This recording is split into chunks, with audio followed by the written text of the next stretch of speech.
Can one be an American nationalist?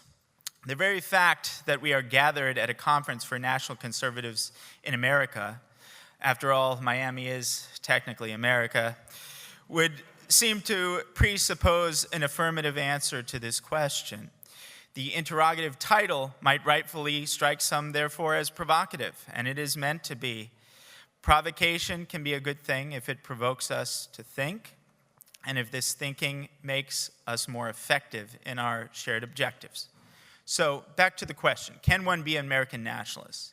One problem with the term nationalism, or even America first, is that in some way these terms are inherently vague and flexible on substance. After all, in some sense, even those we might describe as the evil globalists would probably argue that in some ultimate sense, their policy platform or political approach is the best one for the nation and the people in it. But the difficulty I would like to address here is of a different sort. The issue I'm concerned with is less about whether a preference for nationalism begs the question as to what actually best serves the interests of the nation or what it means to put a nation first. Rather, I'm concerned with the problem of how one can be a nationalist in a situation in which one's nation is the primary locus of the very problems one hopes to solve by being a nationalist. Put more strongly, what does it mean to be a nationalist in a situation in which the nation's dominant institutions and stakeholders have become fundamentally hostile to the would-be nationalist? We can begin to make this problem more concrete by turning to the Brexit vote, which together with the election of Trump shapes the political context in which the term nationalism has gained renewed attention. In some sense, Brexit could be understood as the quintessential nationalist victory, the people of Britain taking back sovereignty from a meddling and malicious supranational institution like the EU. But this victory also shows the limitations of such nationalism. Indeed, it is not as though Britain was a healthy and functional society but for the influence of outside EU bureaucrats. Quite the contrary, the fundamental societal, cultural, and political decay one sees in Britain is much more fundamentally a British problem than it is a result of EU influence.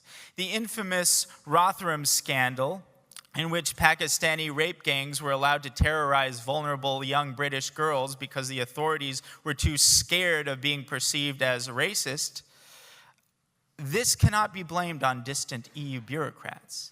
The UK's massive immigration policies similarly cannot be blamed on EU bureaucrats, nor can the UK's hate speech laws, which threaten to jail citizens who so much as use the phrase illegal alien.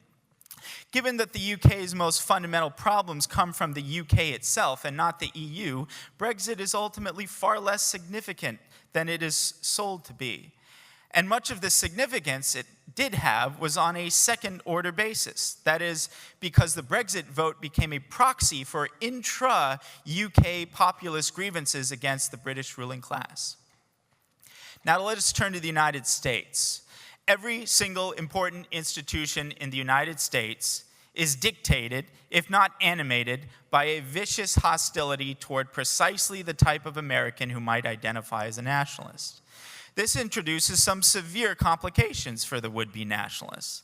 Let us consider the ostensible nationalist policy of favoring American companies over foreign companies, of buying American. To start, take the example of Goodyear, the tire company that generated controversy for allegedly prohibiting MAGA hats while allowing clothing supporting Black Lives Matter. Assuming the stories about Goodyear were true, should the MAGA nationalists nonetheless support Goodyear over, say, a foreign competitor that is neutral toward him rather than actively hostile? For broader perspective, during the summer of George Floyd riots, America's top corporations pledged to donate a collective $50 billion to Black Lives Matter-related causes. It has risen to the level of a farce how corporate advertisements stumble over themselves attempting to demonstrate fealty to the latest woke orthodoxies, whether it be BLM, feminism, transgenderism, and so forth. Ought an American nationalist support such corporations over potential foreign competitors? The problem becomes more acute when it comes to the notoriously biased and censorious big tech companies, all of which are American. The big tech companies, Google, Facebook, Apple, Twitter, that deplatformed Donald Trump while he was sitting president of the United States were American companies. Chinese TikTok is a favorite whipping boy among many on the right, though it is actually far less censorious than the American tech platforms. And the censorship they do engage in all likelihood, isn't being pushed from China, but rather comes from woke Western employees catering to the demands of the Western market. Take, for instance, the recent censorship of Andrew Tate from TikTok. That wasn't coming from President Xi. Indeed, the Chinese do many bad things, but they are not woke. Another example is we like to lambaste Chinese movie industry and how we're catering to the demands of the Chinese market. But if it weren't for the countervailing influence of the non-woke Chinese movie consumer, we'd probably have a transsexual James Bond by now. Of course, this isn't to say that China is in a dystopian censorship regime, just like what I've come to call the globalist American empire. It's just that these authoritarian regimes censor different things. And so when TikTok is the latest big tech platform to ban Andrew Tate for politically incorrect remarks about feminism, it's safe to assume the driving force is coming from Westerners, not China. And for this reason, it's a little disappointing that TikTok is the only tech company that the Trump administration went after in a major way. It makes sense. It is an easy target compared to the American companies that play a far greater role in hostilities toward Trump supporters. And given the importance of Google, Facebook, and Twitter in facilitating influence operations overseas on behalf of American intelligence agencies, to go after these companies in a serious way would be to undercut a major comparative advantage the United States enjoys in the realm of public diplomacy and information warfare. And so should the MAGA nationalists just suck it up and begrudgingly support the companies complicit in their domestic dispossession so the United States can more easily foment coups and support the right rebel groups overseas? The last consideration helps us to refine the problem of nationalism into our most provocative formulation yet.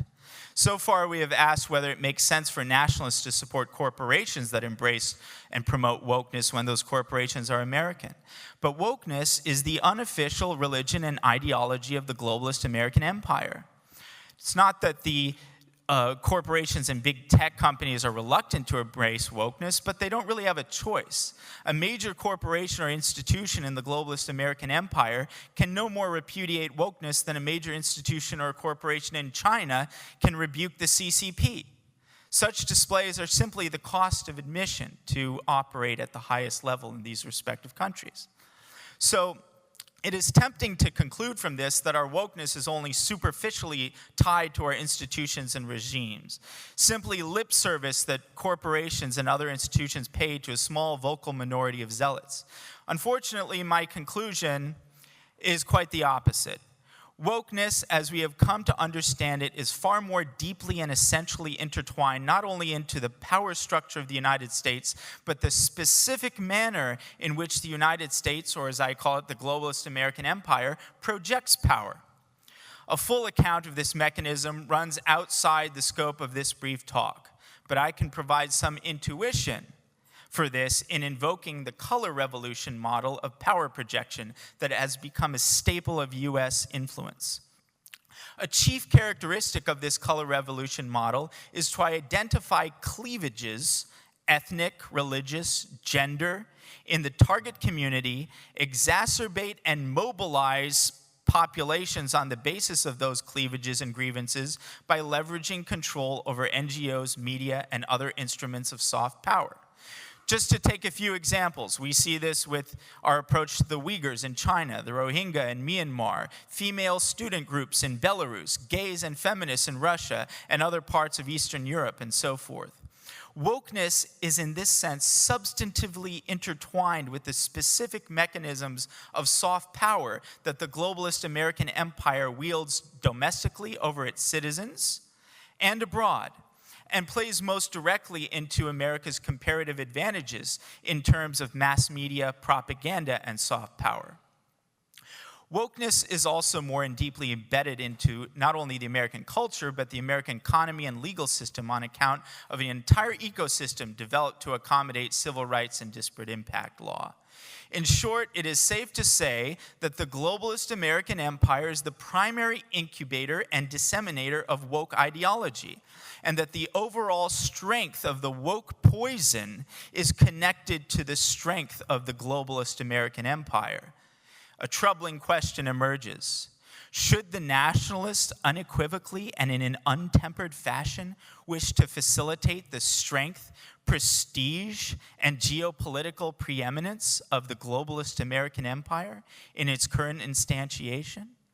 There's been much discussion and scandal over the so-called wokeification of the United States military, the complaint being that the more woke a military is, the less effective it is. And this is undoubtedly true. But if it is a woke military serving a woke empire with a woke agenda, do we want the military to more effectively ensure America's position to impose drag queens, pride parades, and puberty blockers for children on the rest of the world? Thinking about it this way, we might be thankful that the generals in the Pentagon are such low IQ incompetents. Of course, we wouldn't want any rival to gain too much preeminence, but the above addresses why a nationalist in American context might not want a supreme American preeminence either. China is not a free society, neither is Russia, neither is the United States. But the value of multipolarity and balance, however, is it's better to have different types of authoritarian regimes rather than just one, so at least we can arbitrage the differences. And this is not to say we should root against America. It's really to say that America is such a stage of corruption that the key stakeholders in American preeminence are no longer the demographic of the American people who would label themselves as nationalists. There's a profound disconnect between the well-being and flourishing of the American people and the geopolitical dominance of the globalist American empire. As Trump himself said, their victories are not our victories.